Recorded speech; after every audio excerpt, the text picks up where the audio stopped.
नाज़रीन ख़बरें नए अपडेट जे सिलसिले खे अॻिते वधाईंदे ख़बर शामिल कंदासीं। पीटीआई तालका कोट डीजी परनि 26 आइनी तरमीम ख़िलाफ़ इमरान ख़ान खे आज़ाद न करण ख़िलाफ़ सदर तालका कोट डीजी ग़ुलाम हैदर महर जनरल सेक्रेटरी मुजाहिद अली ॾह इंफॉर्मेशन अहमद अली बमरो सीनियर नायब सदर मीर ख़ान कमरानी नादिर अली पल रमीज़ पल साकिब उॾण ग़ुलामुल्लाह भट्टी मुबीन नारेजो वहीद चांडियो माजिद अली शर आफ्ताब बबर फरज़ंद अली मरी शमन नगरेजो अब्दुल वहीद शर ऐं ॿियनि जी अॻवाणी में प्रेस क्लब कुंभ अॻियां एहतजाजी मुज़ाहिरो कयो वियो। उन मौक़े ते अॻवाणनि चयो त 26 आइनी तरमीम अवामी उमंगनि ख़िलाफ़ आहे।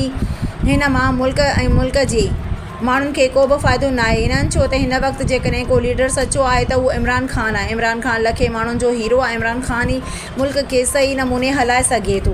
इमरान ख़ान मुल्क खे बहरान मां कढी ख़ुशहाली रस्ते ते हलाए सघे थो। कारकुननि मुतालबो कंदे घुर कई त तहरीक इंसाफ़ जे बानी चेयरमैन इमरान ख़ान खे जल्द अज़ जल्द जेल मां आज़ादु कयो वञे।